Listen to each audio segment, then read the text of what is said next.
баралармысыз? Туганайларның 4-нче саны дөнья күрде. Әйдәгез, газета белән танышып үтик. Бу санда без коронавирус турында яздык. Шулай ук авылга ипотека килгән. Хәзер яшьләр авылда ипотека алачак. Быел октябрь айында халык санын алу булачак.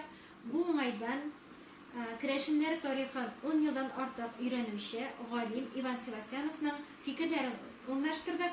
Белгәнегезчә, керәшен тарихы бик бәхәсле сорау. Әлеге мәкалә барыбызга да кызыклы булыр дип уйлыйбыз. Шулай ук асыл затларыбыз Георгий Ипушевның иҗат кичәсеннән репортаж да ясадык. Казан керәшен оешмасына быел 30 ел. Әлеге оешма ничек төзелгән? 90-нчы елларда нинди хәлләр булган? Бу турыда безнең газетадан белә аласыз. Чистайдан яшь кенә фермер Петр Чурин уңышлы гына мал-туар асрый. Белгәнегезчә, узган атнада гына без Тукай районы Бырда авылында командировкада булдык. Авылда ниләр күрдек, ниләр ишеттек, бу турыда күп итеп рәхәтләнеп газетага яздык. Тагын битләрен ачабыз газетаның. 2 марттан уразага керәбез. Шушы уңайдан без газетабызга иманнар һәм үгетләр урнаштырдык.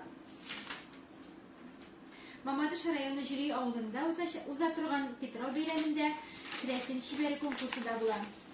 Әлеге конкурска старт бирелде. Бүтән кагыйдәләре безнең газетада язылды. 100 ел элек керәшен театры булган. Шушы керәшен театрының иң кызыклы фактларын газетада урнаштырдык. 11-нче бит безнең хатлар бите. Соңгы бит безнең бик кызыклы. Монда сез шибәҗиги киңәшләр белән таныша аласыз. Шулай ук тәрәү кышлары конкурсы, котлаулар.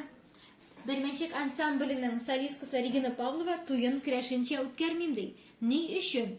Бу турыда Туганайлар газетасын укып белә аласыз. Һәр керәшен җыртына Туганайлар килсен.